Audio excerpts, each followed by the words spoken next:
Tapes from New Jersey, it's the SNL Nerds, the show where two comics from New Jersey nerd out about Saturday Night Live. I'm your co-anchor, Darren Patterson. I'm your co-anchor, Tits McGee. What? You're not Tits McGee, you're John Trumbull. That's true. That is correct. But I had a reason for saying that thing that I said just now, because this week, since Saturday Night Live is still off and is off for the foreseeable future, we are going to be covering the movie Anchorman, The Legend of Ron Burgundy. Indeed. Anchorman, Ron Burgundy came out July 9th, 2004. Oh, my God. That was a year I met my wife. How about that? Oh, look at that. Look at that. That's summer, Did you see this movie with your wife? With your future wife? No. This movie came out maybe like a month before we met. So, I already seen it. I've received numerous times in the theater. Numerous times. Oh, okay. So I guess you liked it. I did. For those that don't know, this movie was directed by Adam McKay, written by Adam McKay and Will Ferrell. Budget was $26 million, grossed $90 million. And if you remember when this movie came out, it was kind of a big deal. It was. It has many leather-bound books. The theater smelled of rich mahogany. It's become, I mean, more than just a cult comedy. I think it's become like a new classic comedy. I would say it's like the definitive Will Ferrell movie, and it was like Adam McKay's first movie, and it really put these guys on the map in terms of feature films. I would agree. I mean, actually, a year before this, Will Ferrell was in Old School, and I think that's the movie that broke him. But then, true. I was forgetting Old School for a moment. Yeah, but then he came out with this movie, Anchorman, and then this sent him up to a whole new level. Like, he was like the lead in it, and it was, like you said, it's like a comedy classic. I mean, I would probably put it up there with stuff like Caddyshack and the like. Mm-hmm, mm-hmm. I mean, as a comedy, I personally, I put it above Caddyshack. Ooh, but that's interesting. Me. All right, that is me. But we can get into that when at a future date when we cover Caddyshack. Yeah. Oh, yeah. We haven't touched Caddyshack, have we? We have not. Interesting. All right. And yeah. I mean, as far as like I said before, I love this movie, and like this is one of those movies where, like, I remember me and other people like just quoting this movie nonstop. Like, I've had full-on conversations with people using nothing but Anchorman quotes. Yeah, it is a very quotable movie. You see it. I mean, it still has like this big, I keep wanting to say cult following, but it seems to be more than a cult. I mean, it's like it's entered the culture. It's you see like memes all the time of things like Ron Burgundy going, "I don't believe you," or right. "I love lamp," or just so many quotable lines and moments from this movie. Yeah, that escalated quickly. Yeah. And it seems to really apply. Well, let me read the back of our the DVD I have. We talked before we started recording. We both got the unrated, uncut, and uncalled for version of Anchorman, which it's more or less the same movie. It's got like a few differences. It's not a huge difference. Not a huge change in it. No, it's honestly like on IMDb they only list like 5 differences between that and the theatrical cut. So it is more or less the same movie. There's like a few alternate takes that are in. There are a few things that are expanded a little bit, and like a couple scenes that they put back in. But it is more or less the same movie. Here's the description on the back of the DVD. Will Ferrell, Old School, Elf, is Ron Burgundy, a top-rated 1970s San Diego anchorman who believes women have a place in the newsroom as long as they stick to covering fashion shows or late-breaking cooking stories. So when Ron is told he'll be working with a bright young newswoman, Christina Applegate, who's beautiful, ambitious, and smart enough to be more than eye candy, it's not just a clash of 2 TV people with really great hair, it's war. Filled with wicked wit and slapstick humor, Anchorman is the year's most wildly irreverent, must-see comedy hit. I agree with all those things. Yeah. And there was an interesting sort of inspiration for this movie. Is Will Ferrell?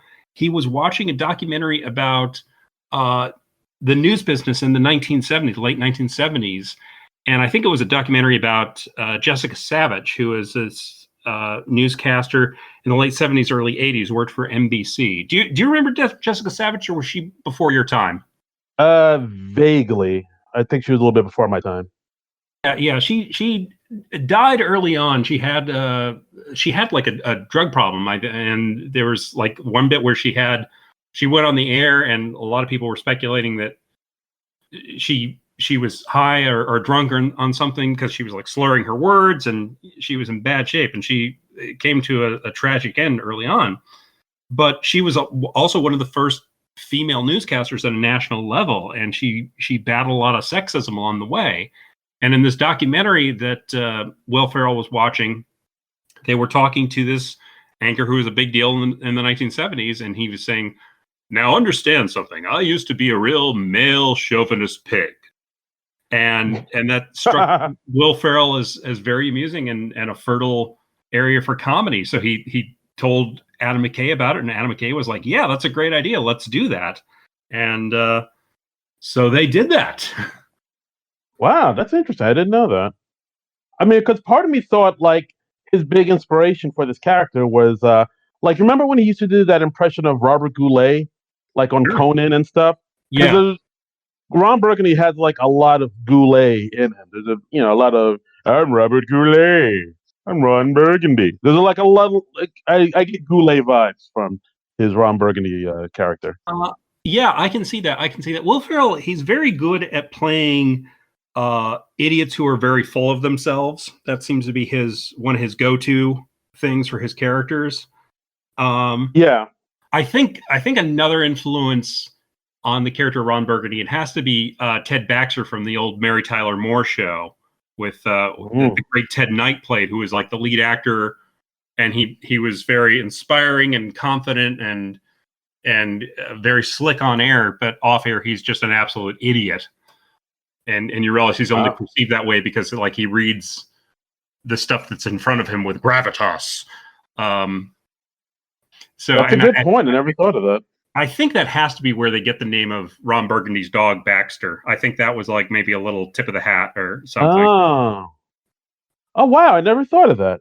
That makes a lot of sense. I mean, I don't think I've ever heard them confirm that, but I feel like that can't be a coincidence. Huh. Interesting. Wow. Wow. You gave us some food for thought there, Mr. Trumbull. Well, that's what I'm here for, Darren. I mean, I had to pick up the slack from your lame ass. Oh, son of a bitch! Now you stinker. I'm a dirty pirate hooker. Another line I quoted all the time. Yeah, that's a great line. That's a great line. I also love "I'm gonna punch you in the ovary."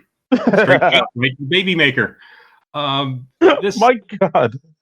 I mean, this movie, it gets very wrong. It gets very politically incorrect, and that's half the fun of it. Mm-hmm. Because it's taking place in sometime in the 1970s, and it's a very pre-enlightened time. Yeah, very much so. It takes place in San Diego, and then introduce Ron Burgundy, who's like this man, God amongst men. Yes. A man who has a voice that can make a Wolverine purr. Like it opens up, they say that he had suits that made Sinatra look like a hobo. In other words, Ron Burgundy was the shit. Ron Burgundy, he's the number one newsman in San Diego. He works for KWWN Channel 4, which is the number one news station. And he's got a whole news team. He's got Champ Kind, who's the sportscaster, played by David Koechner, another SNL alum, who was on the cast in the early days of Will Ferrell's time there. He only stayed on for SNL for like a year or two, I think. Right. And we also have Brick Tamland, Weather, who's played by Steve Carell, the great Steve Carell. And this was kind of a breakthrough role for him. Yeah, dude, I remember watching this movie and like Steve Carell, much like Robert Downey Jr. in Tropic Thunder, Carell steals every scene he's in. Like every time he came on the screen, he would say something incredibly hilarious. Yeah, yeah, and I mean, Steve Carell had this big improv background. He'd come from the Second City, and been on the Daily Show for years, and he'd already been on the Dana Carvey show, which we covered to a degree when we were talking about the documentary about the Dana Carvey show. So Steve Carell was really primed for a breakout, and it was his performance in this movie that convinced Judd Apatow to build a movie around Steve Carell, because he noticed what Steve Carell was doing, and he was like, "Hey, do you have any ideas for film?" And that's how we ended up getting the 40-Year-Old Virgin. Absolutely, another great movie. And we have another person on the news team, Brian Fantana, who's the action reporter, the reporter in the field. Right. He's kind of the hunky Daredevil one, and he's played by the great Paul Rudd. Oh, Rudd! You put Rudd in any movie, I am there.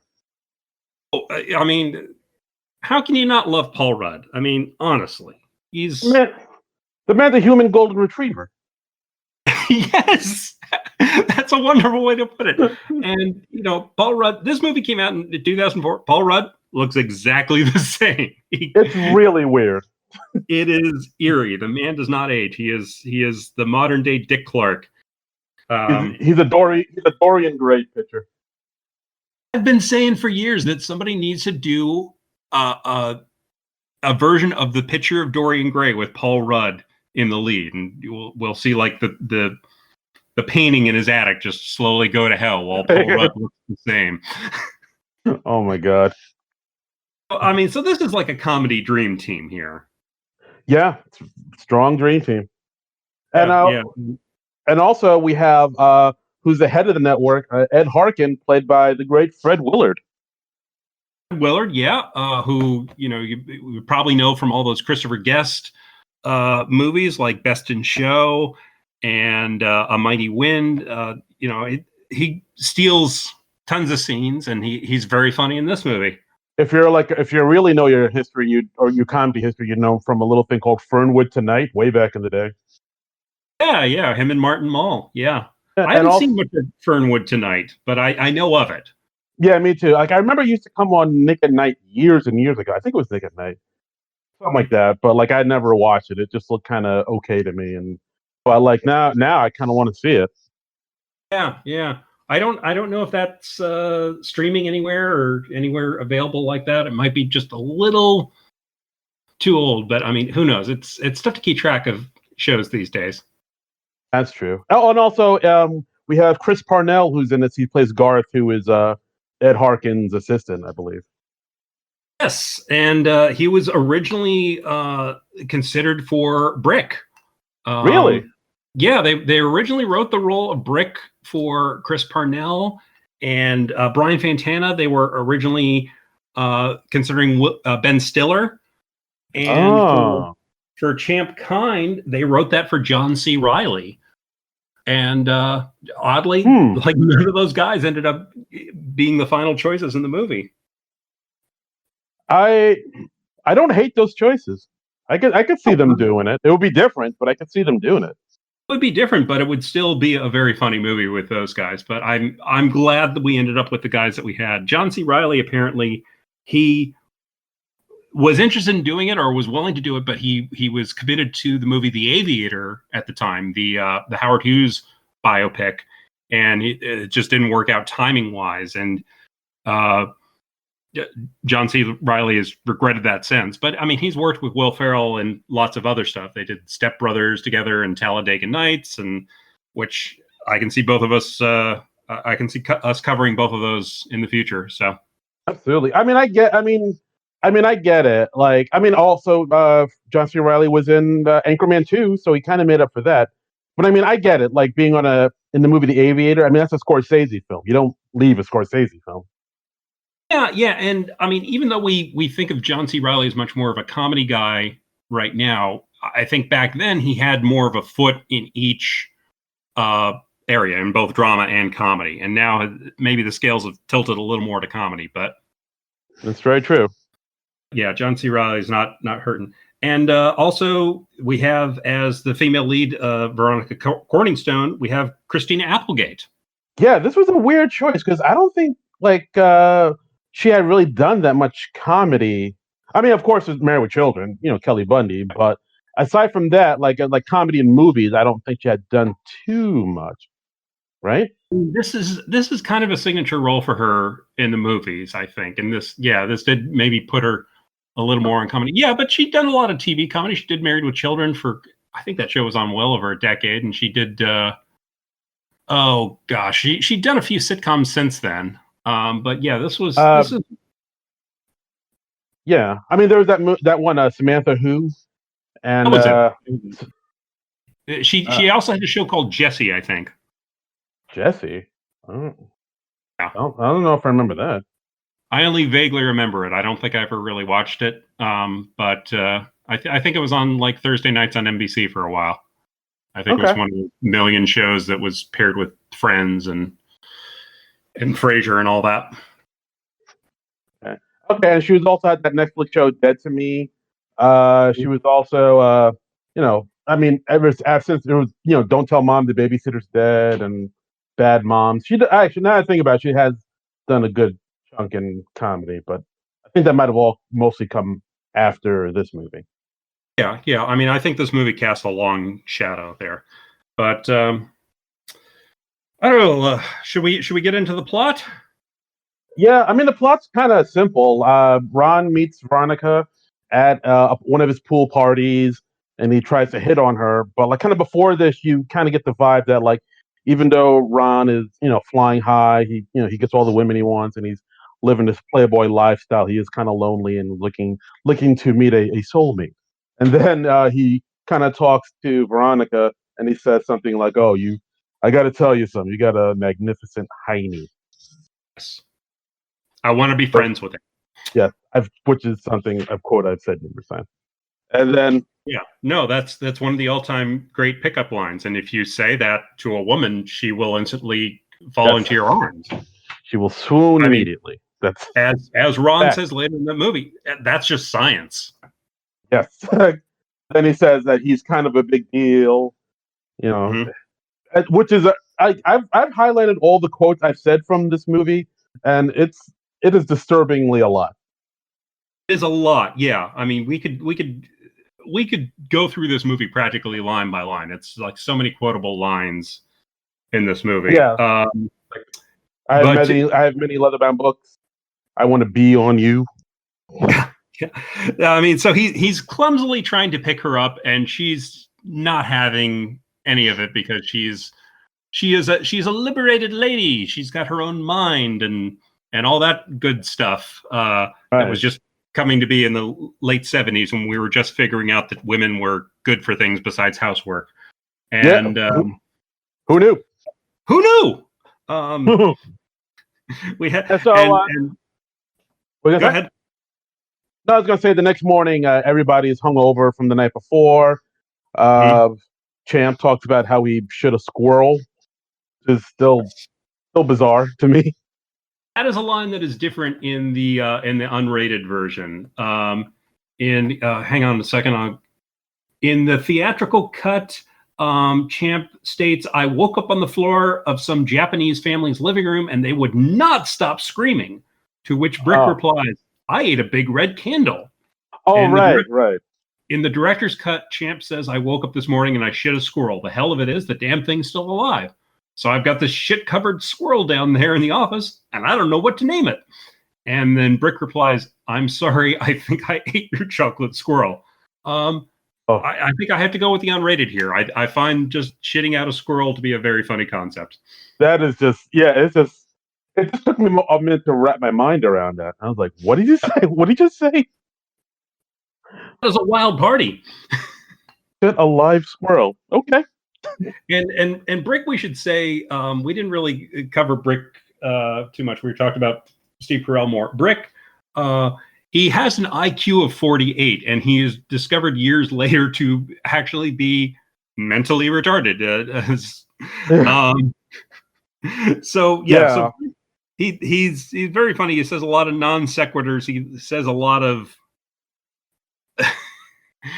things that just show he doesn't quite get it. And Steve Carell is just hilarious in this role. Yeah, hey, where'd you get that suit? From the toilet store? Um, yeah, so so I mean they are number one in the newscast. They are riding high, but word comes down from the network that that the affiliates are looking for more diversity in the news team, and the guys don't even know what the word diversity means. It's a And small wooden chip.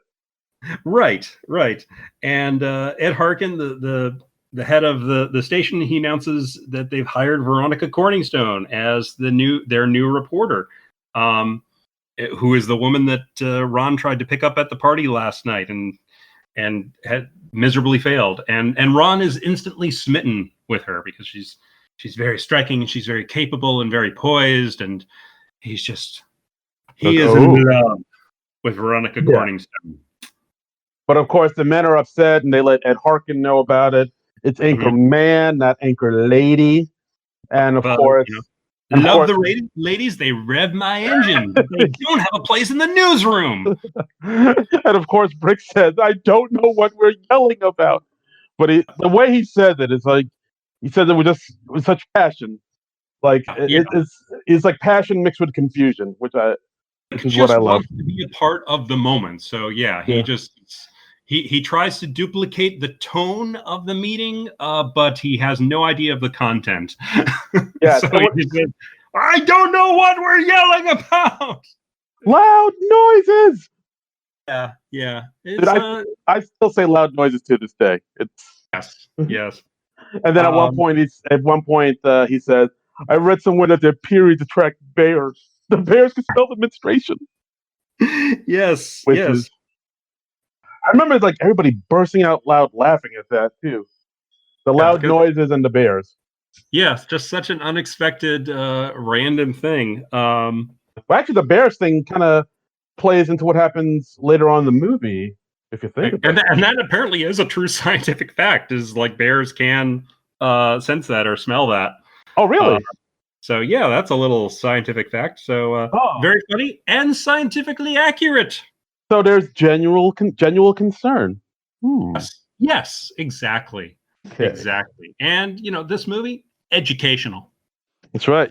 You laugh and you learn. Yes.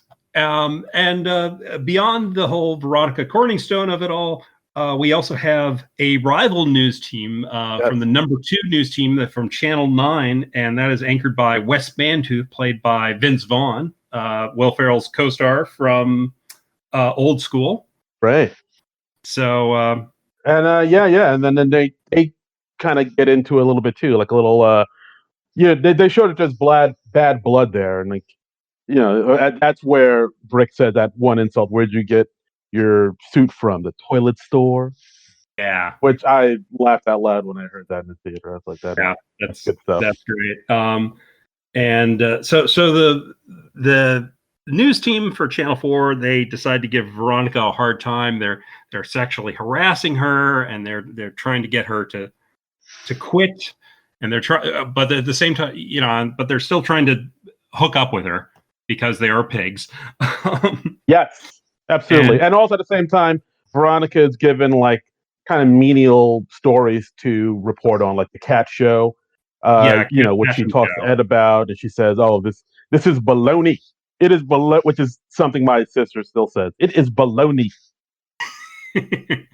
Is that something your sister just says, or is she quoting from the movie? No, she's quoted from the movie. Like every time like something dumb happens, she's like, "This is baloney."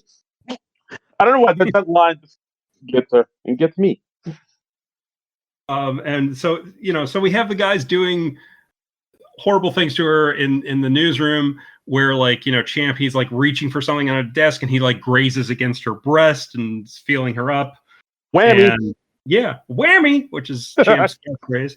And Brian decides to take a run at her, and he uses his new cologne called Sex Panther. Wow. By Odeon. Yes, which they're 60% of the time it works every time. That doesn't make sense. That doesn't make sense. So he puts it on, and it is such a pungent scent Stings that the nostrils. Yeah, yeah.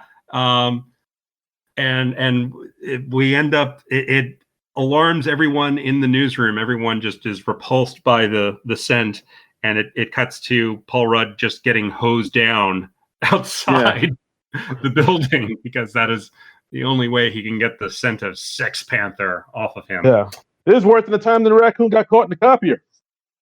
Yep. And we had a little cameo from Judd Apatow. Yeah, one of the in the newsroom. He says the cologne smells like a turd covered in burnt hair. And then another woman said it smells like Bigfoot's dick. Yes. So it paints a little word picture there. Sex Panther's made with bits of real panther, so you know it's good. But Ron, Ron, he is not as overt about it to Veronica because he is genuinely smitten with her, and he invites her out to dinner, just saying like, well, you should get to know the new city of San Diego, and since you're going to be covering this town. And she says, okay, well, that makes sense, and they go out to dinner. And he also he's working out in the office without a shirt. Yes, which is something I guess they do in the office. Take us to the gun show type of thing. Yeah, and Will Ferrell loves taking his shirt off for comedic purposes. And who doesn't? And he's because Will Ferrell, he has I think it's fair to say he has a thoroughly average physique. He has. Yes, it's the definition of dad bod. Call it a dad bod, but it is. I mean, he is not. He's not cut at all. He is just very thoroughly average guy. But he's no Jason Momoa. No, there is a slight difference between the physiques of Jason Momoa and Will Ferrell. If you can find it. Yeah. But he also, takes. Oh, go ahead. Also, real quick, if you notice the stage manager who kind of pops in and out of scenes here, that's Ian Roberts, one of the founding members of the UCB. Yes, that is true. Mm-hmm. That is true. So Ron takes Veronica out. First they go out to sort of a lookout point area, and where Ron explains that San Diego is German for a whale's vagina. Another quote I used quite a bit. Yeah, I mean, tough to go wrong with whale's vagina. Right. And when they go out to dinner, Ron impresses by playing the jazz flute. Yes, they go to a jazz restaurant bar, Tino's, which is run by Tino, who's played by Fred Armisen. Yes. And let's see. I think the restaurant it's Spanish for "we spit in your food." What? That they go Tino? to. Really? Yeah. Wow, I did not know that. That's pretty smart. Yeah. It's a smart movie. It's an educational movie. Right. But I mean, I also in this scene I kind of like how it when he goes up to play the jazz flute, he kind of plays it sloppily. So you think, the joke is he's actually terrible at jazz flute, but then they flip it, and he's actually really good at jazz flute. Yes. Yeah. And apparently Will Ferrell plays the flute in real life. Really? Yeah. That is something I found. It's tough to find genuine trivia about this movie because you don't know if they're just making things up. But apparently that's a real thing. Apparently Will Ferrell can play the flute. Huh. All right. Well, okay. They were making a big joke, and I was totally fooled by it. So I know. I do know Nick Offerman can actually play the saxophone like he does in Parks and Rec, but I didn't know about that. Duke Silver. Duke Silver, my man.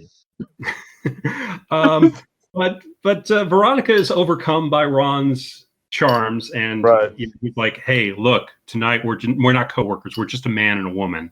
We're co-people." Yeah, and they hook up. Ron takes Veronica to Pleasure Town, and we have an animated sequence that represents their lovemaking. Yes, while Tom Jones plays in the background. Yeah, I mean, you can't go wrong with the Tom Jones. But this is a very funny sequence. Just it's so unexpected and it's so random, and it's well animated. They took some time to get this right, man. Yeah, if there's anything in this movie that lets you know you shouldn't take anything in this movie seriously, it's this scene right here. Where they're riding unicorns and they're like flying amongst the clouds, and Ron says, Right. "Hey, oh look, it's the most glorious rainbow ever." And then, Look on it. yes, Yeah. exactly. Very funny sequence. I mean, it just lets you know this movie is just going to go all sorts of weird places. Right. And I liked, like, when I went in to see this movie for the first time, I was expecting it to just be sort of like a battle of the sexes thing for the whole movie. So I was very surprised, pleasantly, when they had the two characters just hook up early on, and we introduced a romantic aspect to it. I thought that was much more interesting. No, absolutely. So yeah, so I enjoyed that. Like, after the morning after, Ron declares that he is in love with Veronica Corningstone, and they made love last night. He basically shouts this out to the entire newsroom. Not basically, he does it. He does. Yeah, he pretty much yelled it. Yes. I mean, after she says, "Hey, let's keep this on the low. Let's keep this. Let's be discreet. I don't want everybody thinking like, it's tough for me as a woman to come up. So I don't want anybody to think like I'm just some, hook up for you or anything like that." Right. Yeah, she doesn't want people to think she's sleeping her way to the top. But Exactly. Ron is so wonderfully oblivious. He's and giddy with love and excitement. He's just like, "We made love." And and in this scene we have like another couple of the iconic moments from this movie, where like the other guys on the news team, they don't really understand what it is to be in love, Right. and so they're asking Ron what it's like, and Brick, who as usual is not quite getting it, he just starts naming things around the office, saying like, I love desk, I love carpet. I love lamp.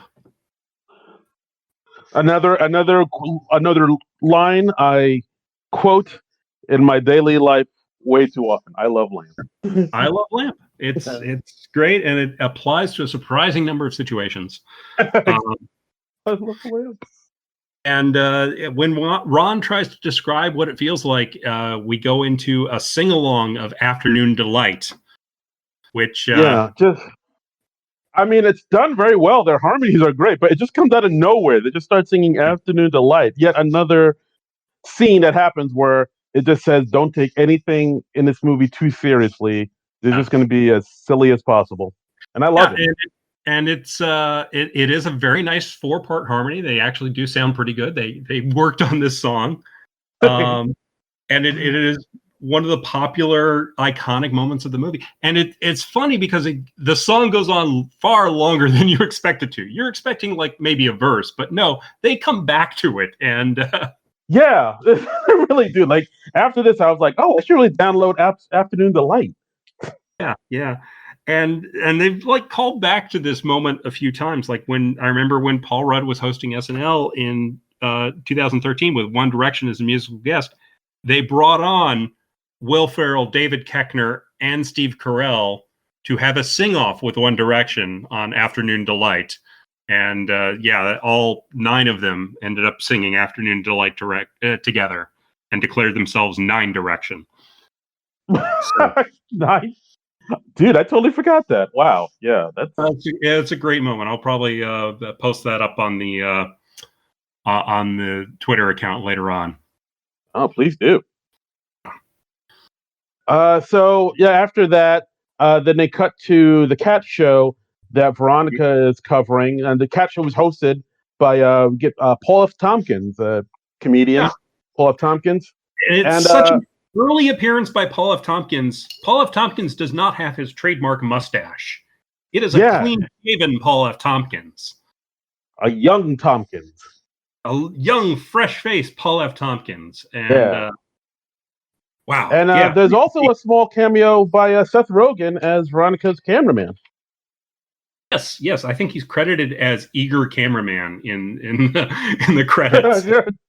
And this is before Seth Rogen was really famous at all.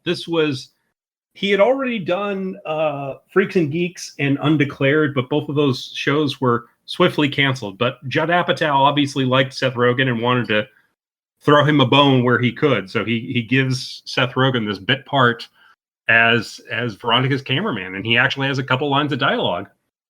Yeah. This is way before like Knocked Up or anything. This is back when he was a virtual unknown. Yeah, and like later, Apatow gives him a part in the 40-Year-Old Virgin, and then then he gets knocked up, and then Seth Rogen becomes a star in his own right, and sort of his own comedy brand. But it's interesting to see him just playing what is basically a bit part. Yeah, absolutely. So then after she does her report, they cut to Ron, who says, he admits on air that he's dating Veronica and that she's quite a handful in the bedroom. Yeah, quite a little lovemaker, Yeah. which that upsets Veronica. Ron can't quite understand why, but because Ron is quite oblivious. That is one of his main character traits. But that's a compliment that she's a handful. I don't get it. Yeah. And and during the restaurant scene where Veronica is bawling Ron out about this, in the background we see Dave Gruber Allen, who, if you watch Freaks and Geeks, you probably remember him as the guidance counselor, Mr. Rosso. And he's also done comedy with David Koechner. They did the Naked Trucker and T-Bone show together. Oh, he was in this? Yeah. You see him. I don't think he has any dialogue in the finished film. He is in like some of the deleted scenes, but he's long hair with a beard, like this sort of old hippie type. Oh, how did I miss that? Shit. Well, I think in the finished movie, he's just like maybe a little fuzzy in the background, but he's got a very distinctive face. So if you're looking for him, look for Dave Gruber Allen. Huh. Well, I'll be a son of a gun. It's always fun to see him. Right. So then Ron and Veronica kind of make up, and he says he loves her, and then they admit that they're in love, which none of this sits well with the rest of the news team, because Ron's spending all his time with Veronica and not with them. Ron, like, he can't do the pancake social because he's gonna go jogging with Veronica, or jogging. It might be called. It might be a soft J. I don't know. It's so new. Yeah, we do not know how to pronounce this activity yet. But we also find out that Champ is apparently secretly in love with Ron, and he misses Ron. He misses his musk. I love that line. You don't hear the word musk in conversation as much as you should. No, we don't. We need to start incorporating the word musk into more of our everyday conversations. I miss being with you. I miss being near you. I miss your laugh. And that's just a sort of fun comedic subplot it's never commented on too much, but just every once in a while we hit on that of just Champ's unspoken lust for Ron, because he just loves Ron Burgundy so damn much. Beautiful thing. Mm-hmm. Champ's a mess. Brick can't sleep, and then Brick just scoffs at a banana. So our next plot complication arrives when we see Ron just driving around, and he tosses a burrito out of his car window, and it hits a biker played by Jack Black in a neat little cameo. The biker played by Jack Black, he's hit in the face with the burrito. He spins out on his bike, and he's very upset about this because his bike is now ruined. So he takes Ron's dog Baxter and punts him off a bridge.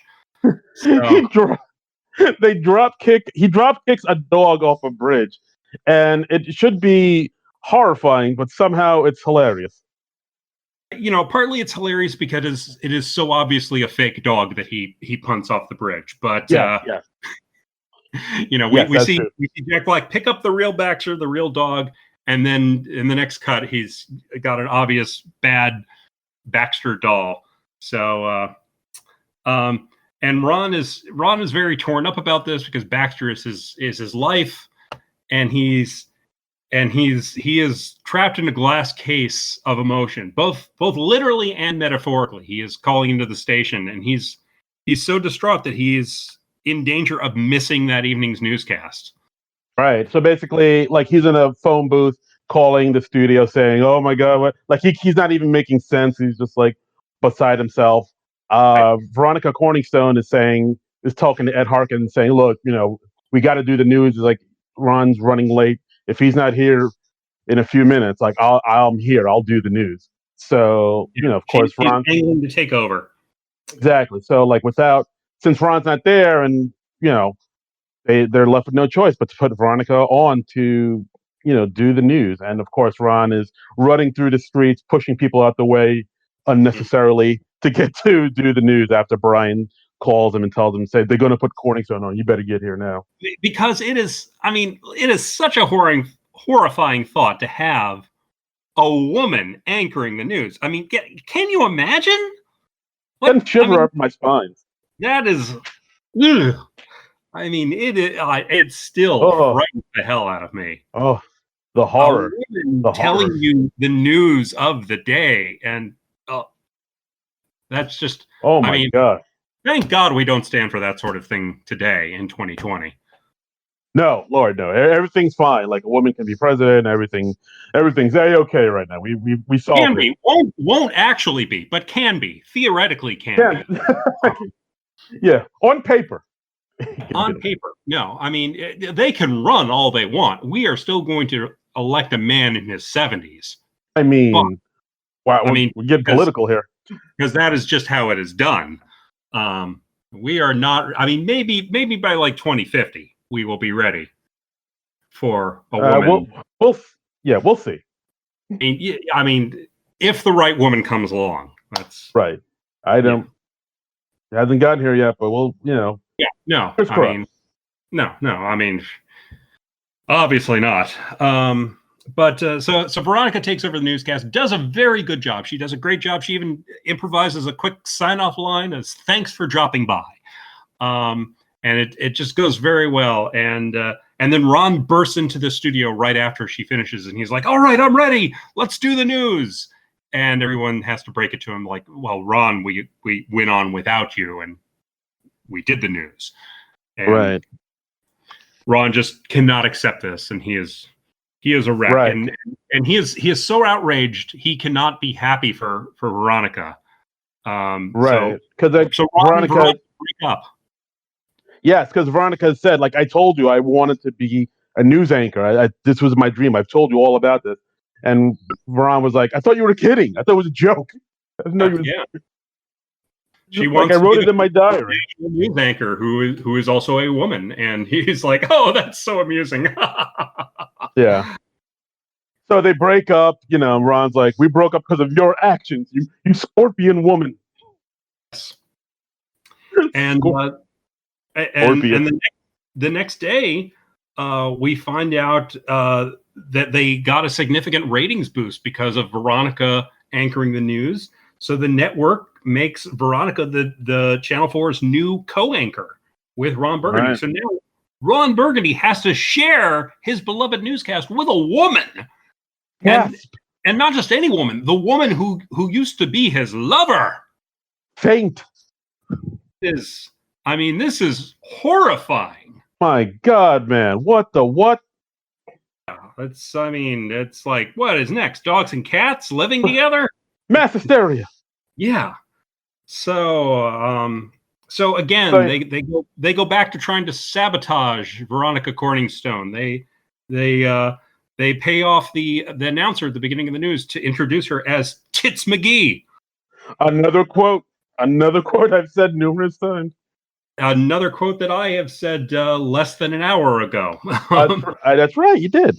I did. See, this is where that's from. I totally did. But yeah, so they're basically prank calling her.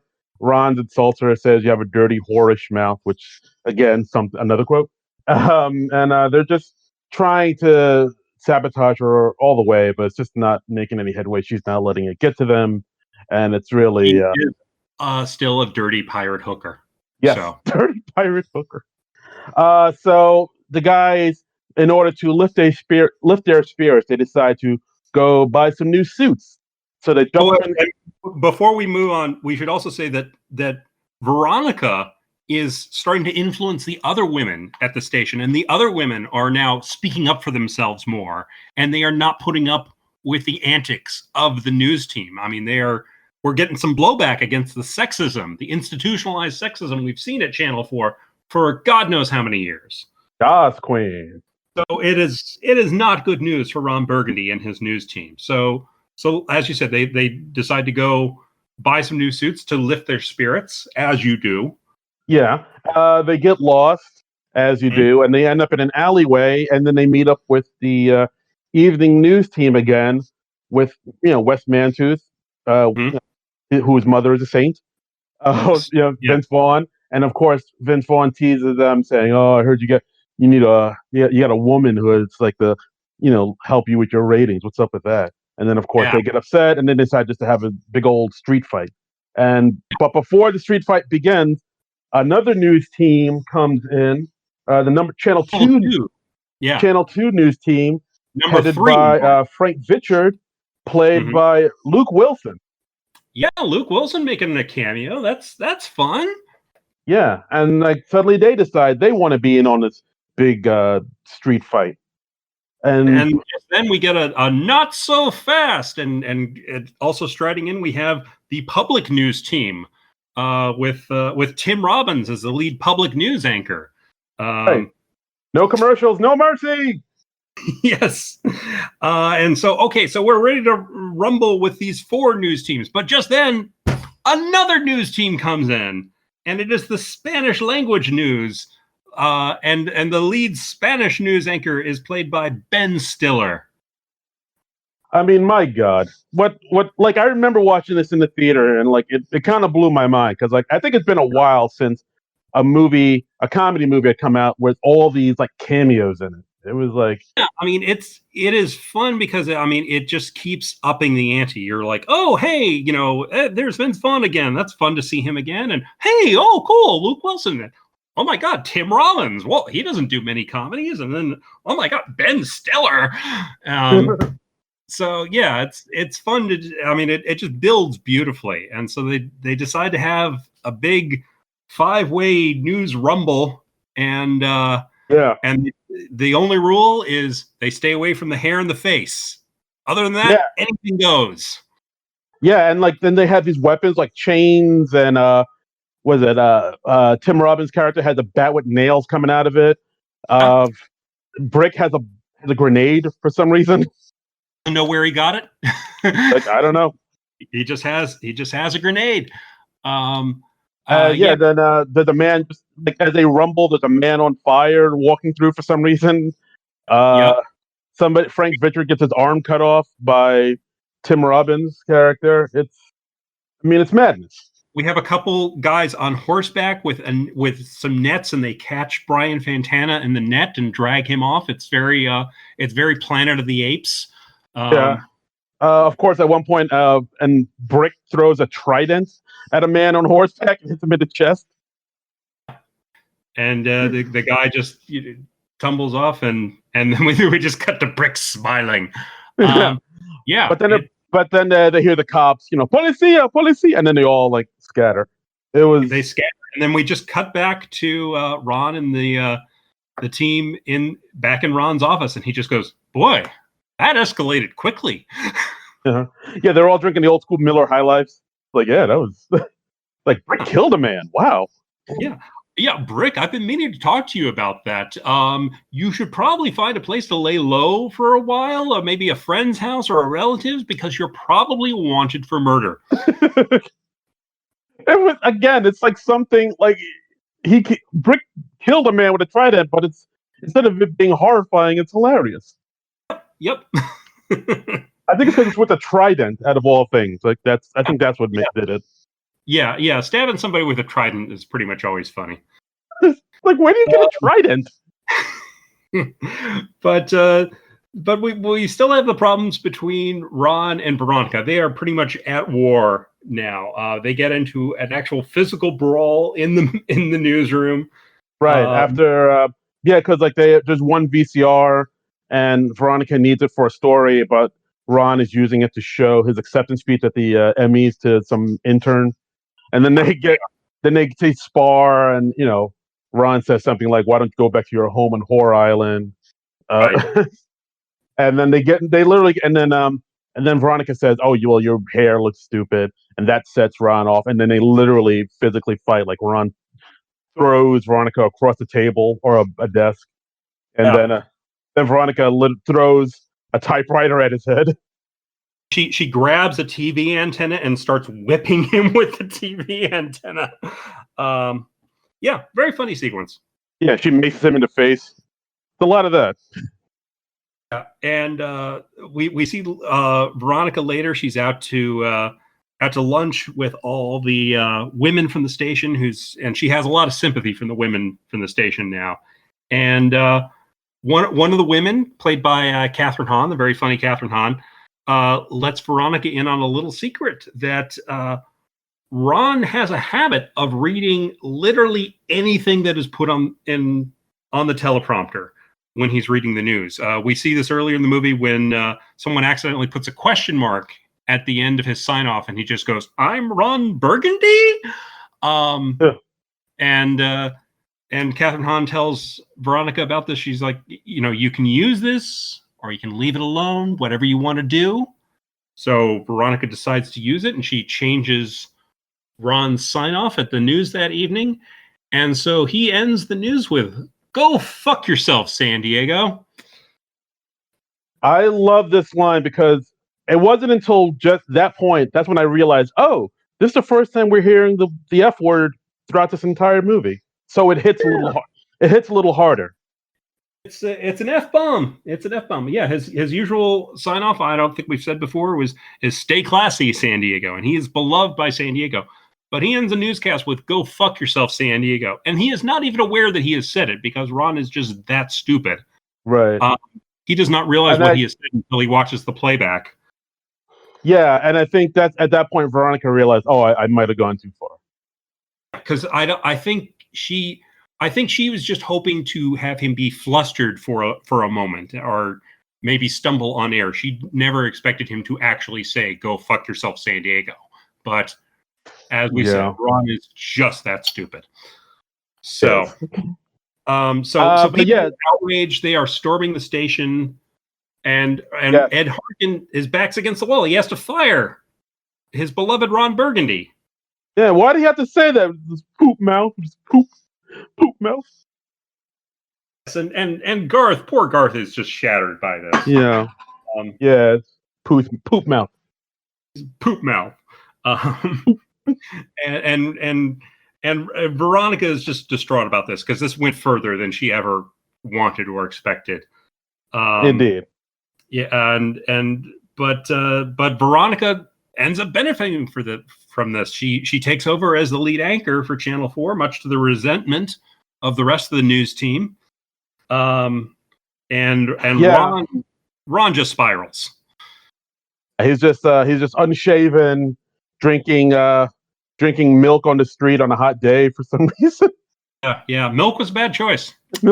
Another line I say quite a bit in my God, like I didn't realize how much of my lexicon comes from this movie. And Ron runs into the news team on the street. The news team is not even allowed to speak to him. They're going to be fired as well if they even associate with Ron.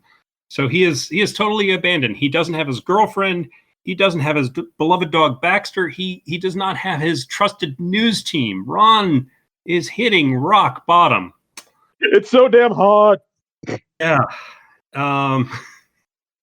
And so we cut to 3 months later, after Ron has been fired, and we're reaching the climax of one of the other subplots in the movie, which I don't think we mentioned until now. Ling Wang, the panda at the San Diego Zoo, is about to give birth.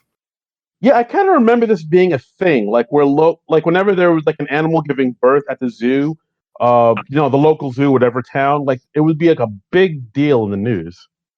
Yeah. Well, I mean, pandas, especially because one, they are very cute and they are an endangered species. And apparently in real life, the San Diego Zoo is one of the few zoos outside of China that has pandas. I don't believe they actually had pandas at this point in time in the 1970s, but I didn't even know that. I just thought pandas were everywhere. No, I think they're still an endangered species, so they are not everywhere. So you should probably stop killing all those pandas, Darren. Been meaning to talk to you about that, and all the panda killing, it is a bit of a problem. Gotcha. Yeah, that's why Tug Speedman was so freaked out. I mean, I'm not saying you should stop altogether, but you should at the very least try to taper it off. I'll do what I do in my free time, my friend. All right. Okay. Last I checked, this was America. Right. I tried. I mean, if you could just maybe keep it to like just killing, say, one panda a week. I don't know, man. You're asking a lot. Well, I tried. But anyway, the panda is about to give birth, so it's a big story. Every news station in town is trying to cover it, and including Veronica, who's doing very well as the lead anchor of Channel 4. She's busting up drug rings and breaking all these big stories. So she's this big heroic journalist. While Ron, I knew Ron Swanson, Ron Burgundy has this big beard of despair. Yes. He's spending a lot of time at his local bar with Danny Trejo as his bartender. Yeah, I gotta say, Danny Trejo has his shirt on in this scene that is really cool. I'll admit, for a while I was like, oh, where do you get that shirt? I like that shirt.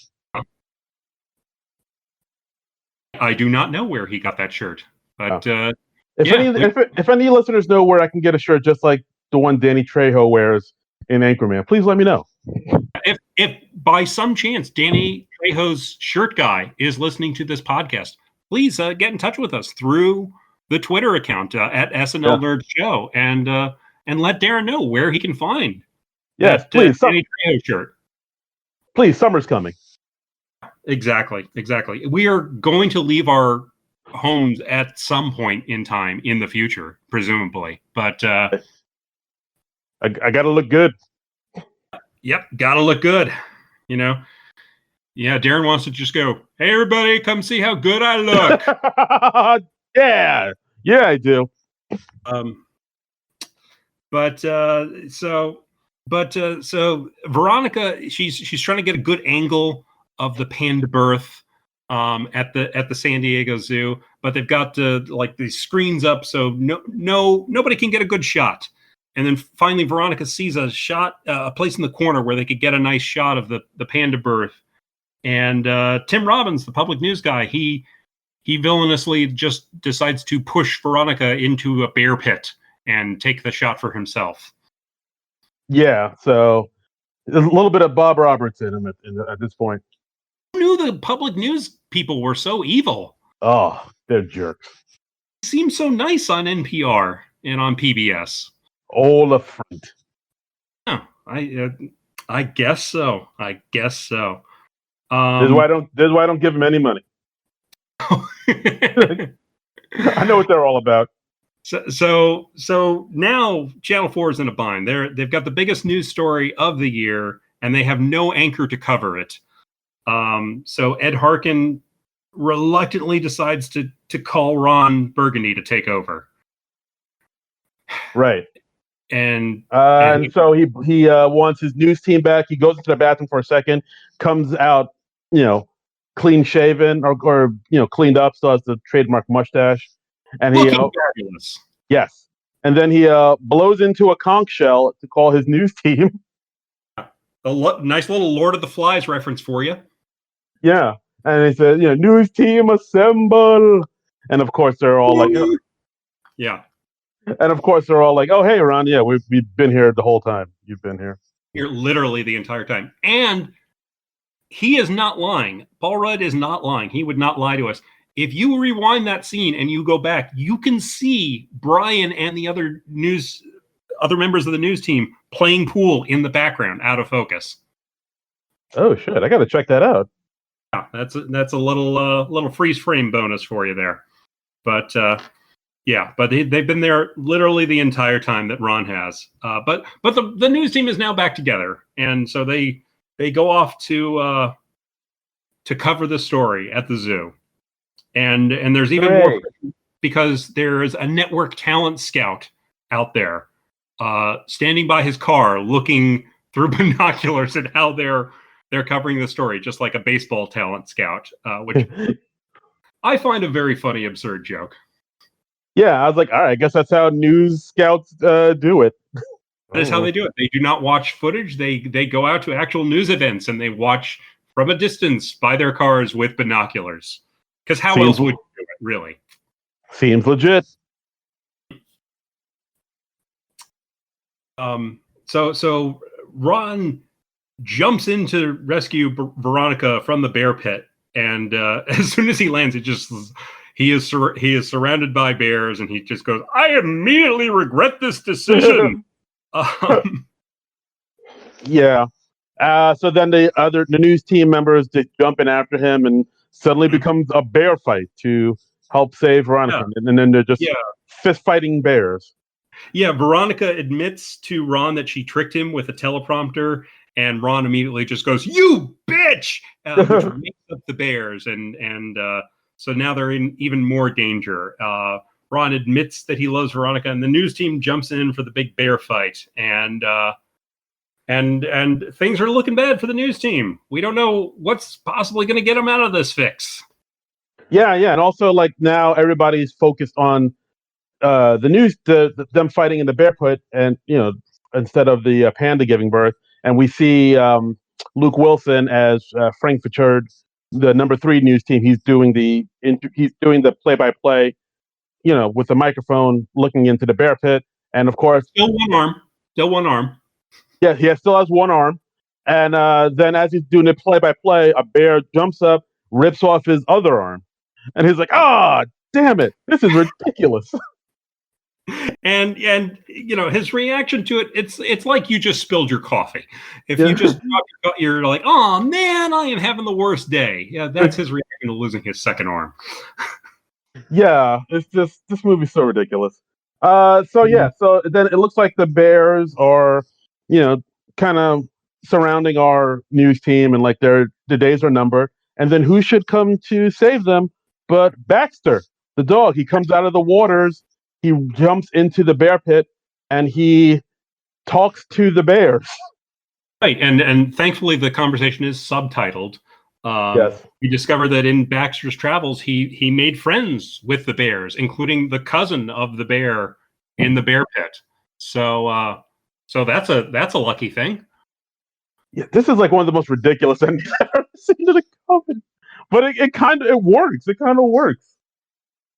It makes sense. Dogs and bears, they are traditionally friends.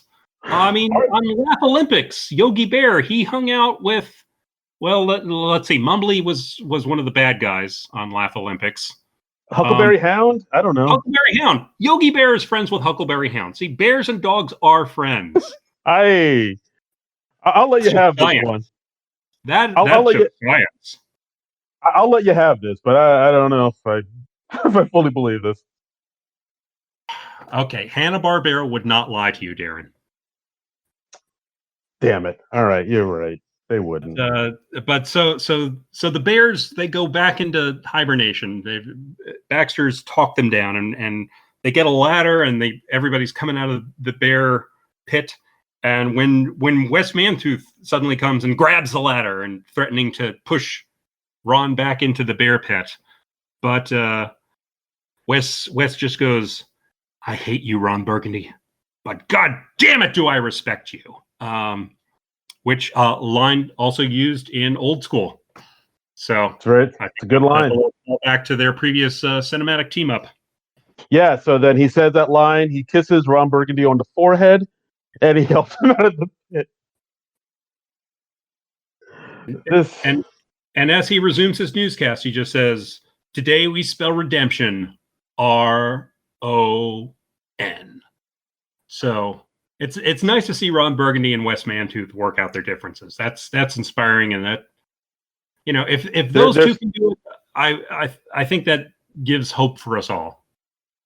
They're still brothers in news. Yeah, they're still the brotherhood of news. Come on, people now, smile on your brother, everybody get together, try to love one another right now. So Ron reports on the panda story, which is picked up by the network, but Ron decides that he can't report on it by himself, even though this is He's so happy to be back on the air. He calls on Veronica Corningstone as his co-anchor, just showing that Ron has finally accepted her as an equal and as a colleague. And Yeah, you know, it's inspiring. If like, you know, Ron and Veronica can work out their differences, maybe men and women can work out their differences, and we can do it, people. you know, maybe someday like women can be equal in the workplace, and we could have like a woman president someday. Fingers crossed. Because I feel like women can be very level-headed, where men are maybe stupid and not. And Well, that's a very nasty comment to say. Why would you say that? Get him out of here. well, I mean, I think, you know, just like if there's like, say, a very knowledgeable and prepared woman who can like handle bad situations, maybe that sort of keeps us as a society from getting into trouble. Where I'm just pulling an example out of thin air here. You know, maybe there's not a giant pandemic raging through the country, and you know, where people have to stay quarantined in their houses, let's say, and forced to do it over the internet instead of meeting up at a studio and speaking to each other in person. That's a weird hypothetical, man. I mean, I'm not sure what you're referring to, but I mean, it's an unusually specific example, but I mean, I think it's one worth contemplating. Okay, I hear you. That's food for thought. I'm not again. I don't know if you're referencing something or anything like that, but I don't know. Well, I mean, I can tell you're not totally on board with this idea, but you know, that's okay. That's okay. I'm just planting seeds. Seeds. Yeah. It's interesting. I'll think about it. Anyway, I gotta go Fighter Man for toilet paper. So let's wrap this up. Okay. Yeah. No, I get it. We should wrap this up. Yes. We should wrap this up.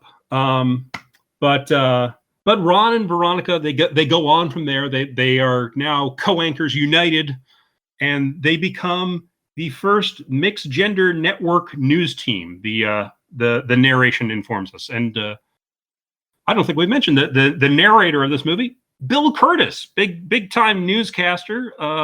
He's currently one of the hosts and the scorekeeper on NPR's Wait, Don't Tell Me. But he has a long history of newscasting and narration on all sorts of shows. I knew I recognized that voice somewhere. He was always like that. He was like big in the '70s. I recognized that voice, but I never knew his name. I mean, his voice is like, I mean, my God. Yeah. He's done a lot of things on A&E. Let's see, he anchored the CBS Morning News, and he's just got one of the all-time great voices. Oh, yeah, and he makes the movie all the funnier because it's just, you hear a real life newscaster just saying rah rah rah, and I mean, his voice can melt butter.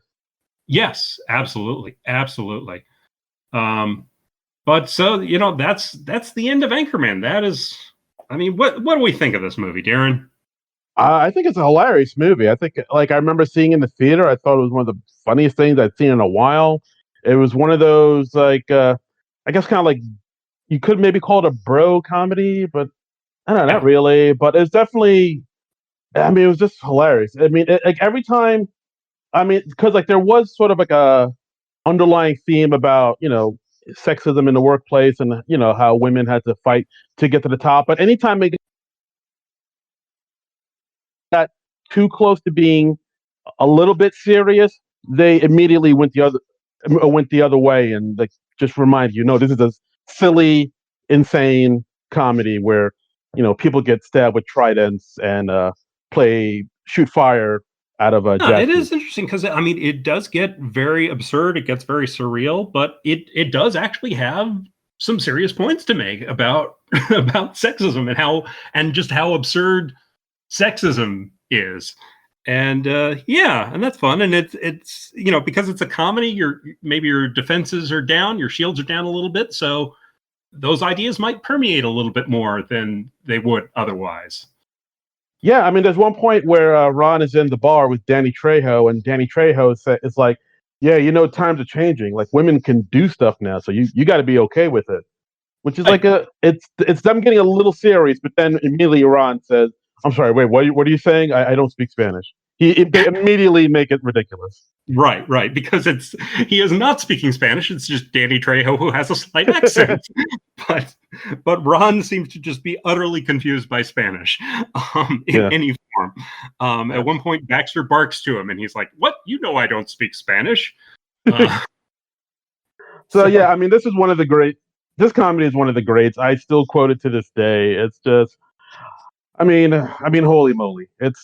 It warms my heart. This movie. even if you've seen this movie before, and even if you've like got it on streaming somewhere or something like that, I think it is on streaming somewhere at the moment. But I think this is a movie that is definitely worth owning on DVD or Blu-ray because, as we said earlier, we have the unrated expanded cut, and that also came with a bonus movie called Wake Up Ron Burgundy that they assembled this out of outtakes and deleted scenes from the movie. They had so much left over that they could make a full-length movie out of what they cut out.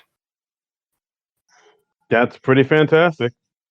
That is amazing. And there was a whole subplot that was cut out of the movie about this terrorist group rampaging through San Diego called the Alarm Clock. And one of the terrorists was played by Maya Rudolph. Really? Yeah. Oh, yeah. wow. And at one point they rob a bank, and the bank teller is played by Amy Poehler. So this is a movie that is so funny. They cut out Maya Rudolph and Amy Poehler out of the movie, who normally would be just scene stealers in any other movie, but they are not even in this one because there was just too much funny. But you OD on funny on this thing. You do. But I think it is still a good comedy. It doesn't overstay its welcome. I think it's still under 2 hours. I'm not sure what the runtime is on it. Let me see. It's like 140, right? Yeah, it says like 138 on my DVD. So yeah, so it's pretty lean and mean, which I enjoy. I don't like it when the comedies that get too self-indulgent and they overstay their welcome. So it's nice to see. It still holds up. The quotes are still quotable. Loud noises. I don't know what we're yelling about. Lamp. I love Lamp. I hate your chocolate squirrel. All of it. The Brick didn't say. Oh, right. Whammy. Whammy. Whammy. Milk was a bad choice. It's so damn hot. Whale's vagina. Tits McGee. You got a dirty, whorish mouth. I mean, Mike, I miss your musk. I mean, come on. You can just nonstop quote this movie, and people will never get sick of it. It will never get old. That's my chopper, brosif. And if you, if you quote from this movie, rest assured you are exactly as funny as Will Ferrell and everyone else in this movie. Yep.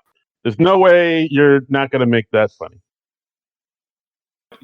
Nope. Everyone is going to instantly love you for quoting this movie. That's right. If you do Austin Powers quotes or Borat quotes, you are just as funny as Mike Myers or Sacha Baron Cohen. It's just fun. It is exactly the same thing as being creative yourself. Yep. That's it. All you got to do is say what creative people say and parrot it. And you're just as good as they are. Yep. We finally revealed the secret to comedy. So... so we put the word out on Twitter that we were doing this, and we got a few tweets about it. Okay, let's hear what they got to say.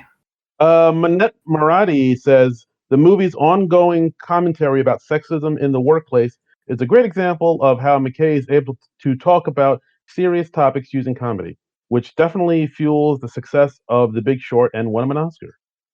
Okay, I can dig that. And our good friend Ruby the Rube says, she has two questions. What do you think of Adam McKay as a whole, as a writer/director? Do you want to answer that first, or should I? I guess I'll go. I mean, I like him as a writer-director. He's he's doing more and more serious stuff now, which seems to be what a lot of directors are doing now. Like Jay Roach, who did Austin Powers, is doing more serious stuff. Todd Phillips, of course, is doing more serious stuff.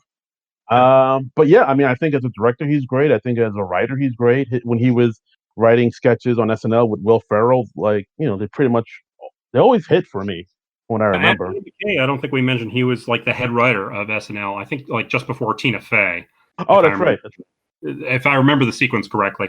But yeah, I mean, he's done a lot of great comedies, and it is interesting that a lot of our big comedy directors have kind of pivoted over to more serious stuff. Adam McKay, like, I mean, when he did that movie with Will Ferrell, what was it? The other guys.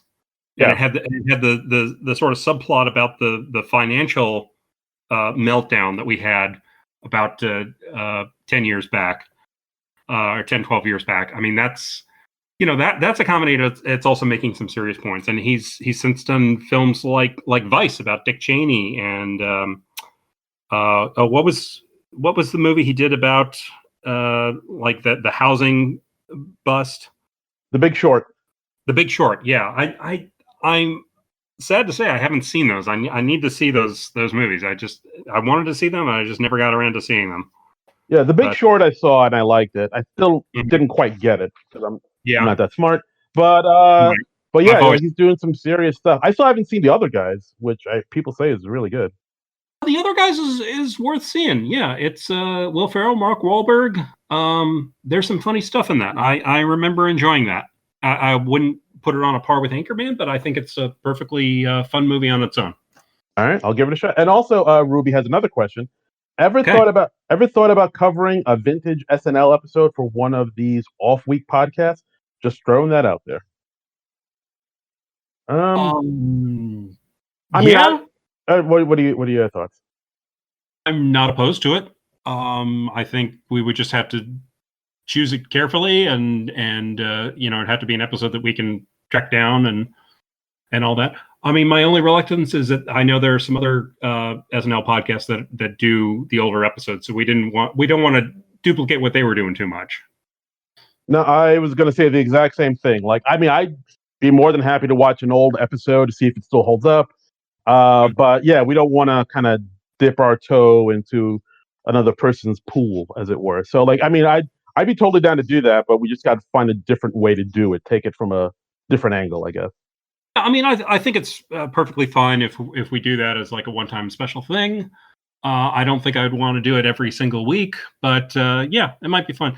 I mean, because let's face it, it looks like we're going to have to vamp for a few weeks, because since we recorded our last episode, SNL officially announced that the show that it was originally due to come back on the 28th, I think.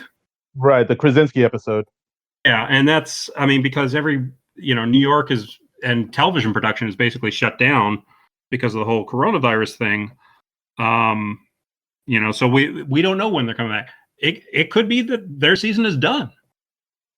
It could be. They definitely said because they definitely said the 28th is done. The April 11th episode is done. So like we don't know when they're gonna be back. Maybe it won't be till the fall.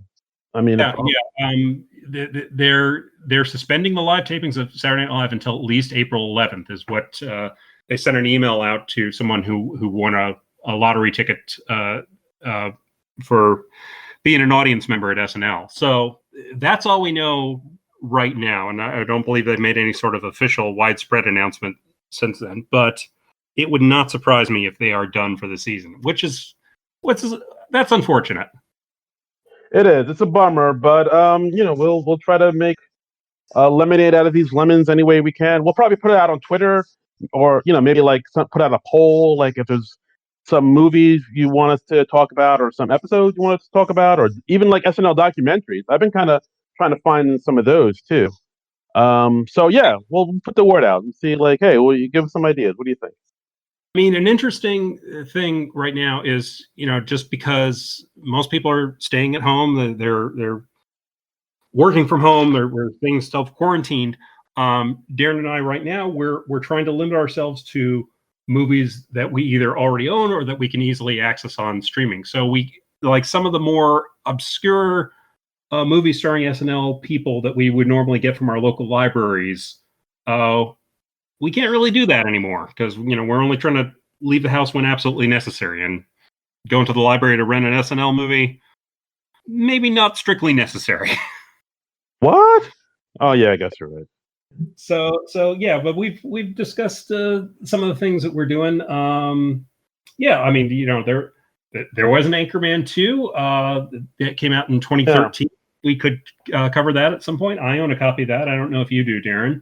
I don't, but I did see it. I remember not being as crazy about it, but I do remember like the battles, the fight scene in that one, like was just way like they amped that up to like to the gills, that one thing. Yeah, because it was. I mean, that became one of the trademark scenes of the original Anchorman. So I think they really did have to follow that up.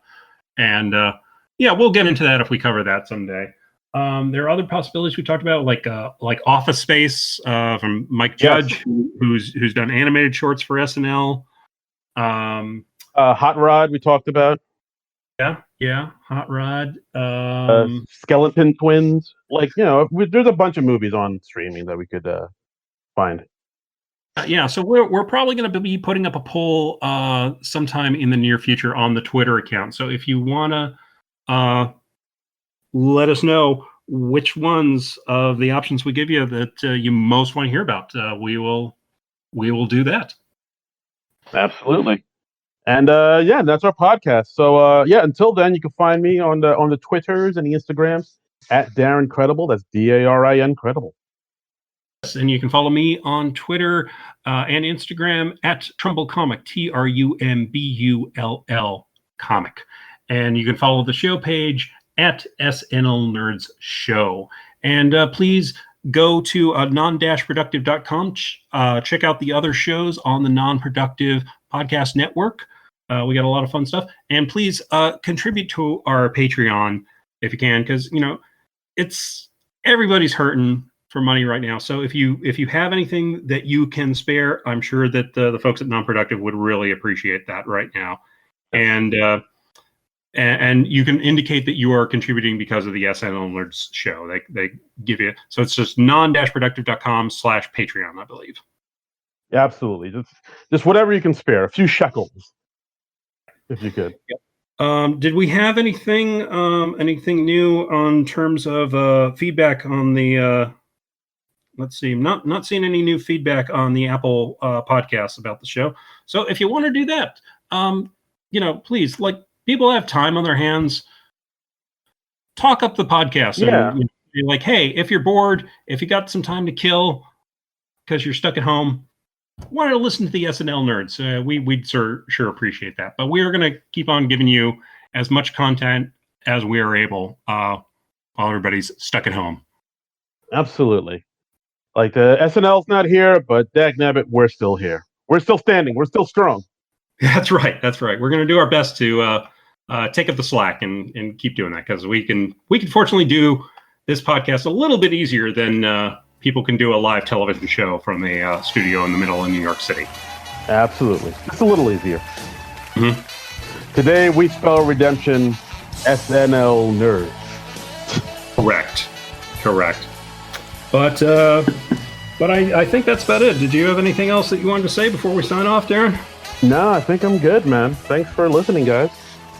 Okay, well, thank you very, very much for listening. We'll be back next week with another SNL movie. But until then, go fuck yourself, San Diego. This has been a non-productive media presentation. Executive producer, Frank Hablawi. This program and many others like it on the Non-Productive Network is distributed under a Creative Commons Attribution Non-Commercial No Derivatives license. Please share it, but ask before trying to change it or sell it. For more information, visit non-productive.com.